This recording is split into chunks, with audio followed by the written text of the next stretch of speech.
এই যে ছোট্ট একটা ঘর, মনে হইতেছে 1 বিঘা হবে। এই ছোট্ট ঘরটা, এই যে এই মুরব্বির একটা করুণ কাহিনী আছে।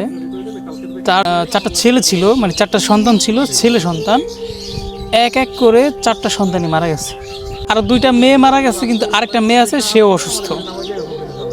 আচ্ছা, আপনি একটু দাঁড়ান, একটু কষ্ট হয়। আল্লাহ, আপনার বয়স কত? 80 না 90 কে জানেন কইতে পারেন না। বলতে পারেন না? তার বয়সটা বলতে পারতেছে না।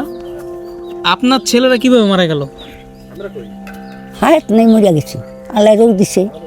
এখন এই মানুষটার এই 4 কুলে কেউই নেই, আত্মীয় স্বজন বলতে কেউই নাই, তাকে দেখার মতো কেউ নাই। তিনি হচ্ছে মানুষের বাড়ি বাড়ি থেকে মানে যা পায় তা দিয়ে আর কি করে, মানে সংসারটা মোটামুটি এই যে এই ঘরের ভিতরেই থাকে, এই ঘরের ভিতরেই রান্না বান্না করতেছে। আচ্ছা, আপনি কি ভিক্ষা করেন এমনি এলাকায় যান? না জিগান এলাকায় যান না? ওই তো ওই বেতন দুগা দিব, ওই যে হে দুগা যায়, ওই যে কালকে হে দুগা দিছে, আজ আবার সকালে হে দুগা বাদ দিছে। আচ্ছা, ওই যে চাল আর এইভাবেই চলেন। আচ্ছা, আমি একটু দেখাই এই যে এই ঘরের ভিতরে কি কি আছে, আমি একটু দেখাই।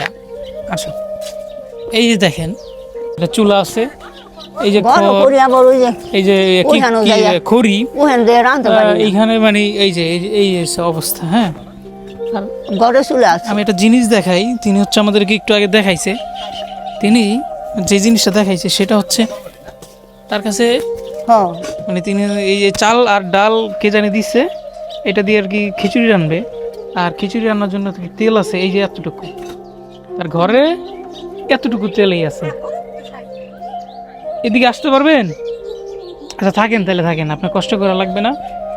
এই যে তার ঘরের অবস্থা, এই যে এইখানে একটা চকি আছে। এই দেখেন, এই মানুষটা এই বয়সেও 80-90 বছর বয়স, এই বয়সে কত কষ্ট করে চলাফেরা করে। মানুষের 5 জনেদের যা দেয় তা দিয়েই তিনি হচ্ছে বেঁচে আছেন, খাবার দাবার খেয়ে। যা বসার মতো একটা কিছু দাও তো।